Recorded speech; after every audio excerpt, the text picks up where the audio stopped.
هل أجد لديك ما يقي برد الليل وحر النهار؟ لدي هذا للبرد وهذا للحر. ولكليهما؟ وهل ما يقي البرد يقي الحر؟ نعم. حين يظلنا صيفا فهو يقينا الحر، وحين يدثرنا شتاء فهو يقينا البرد. لكن إن أردت فلدي رداء لا يليق إلا بالفرسان. من قال لك بأنني فارس؟ يعرف الفارس بسيفه. بل بعقله وخلقه. بل بسيفه. ماذا تفيد الرجال أخلاقهم إن لم يكن معهم سيف يحميهم؟ أخالفك الرأي سيدتي. يعرف الرجل بخلقه وسلامة عقله. سأعطيك مثالا. خذي سيفي هذا واعطني منديلك.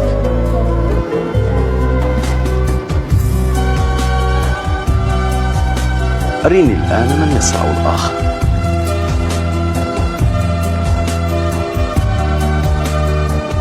ستعرفين يوما ما بأن أخلاق الرجال أمضى من سيوفهم يا صاحبة المنديل.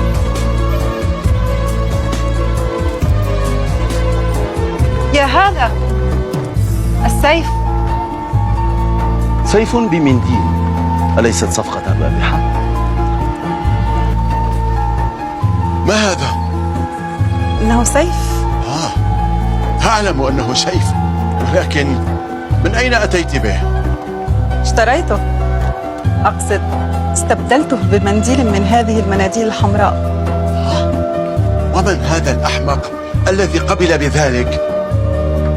إنه مجرد مشتري. بعته المنديل بالسيف فوافق. حسنا فعلت. أرى أنك أصبحت بارعة في فنون البيع والشراء. أيها الأمير، ائذن لي بذاك الأسير. ولك يا شداد.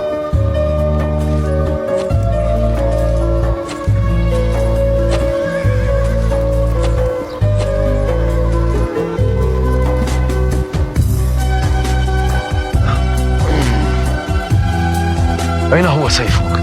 هذا هو. ليس هذا سيفك؟ أجل.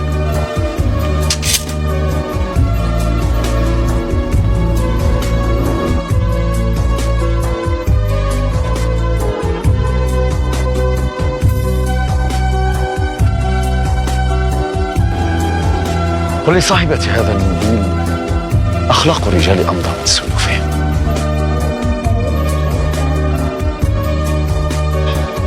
هيا امضي إلى حيث تشاء فأنت حر. ابنتي. لماذا تأخرت في العودة؟ كنت أسيرا. أسيرا؟ أجل، كنت أسيرا لدى جيش المسلمين. ويل قلبي عليك. وكيف استطعت الفرار من الأسر؟ لا مال، بل هم أطلقوا سراحي. كيف؟ خذ.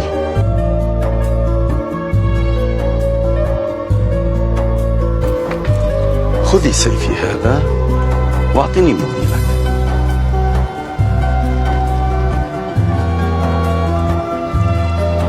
أريني الآن من يصرع الآخر.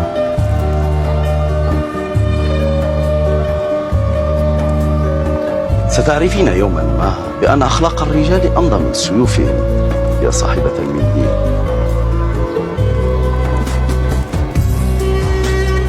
يا هذا السيف. سيف بمنديل، أليست صفقة رابحة؟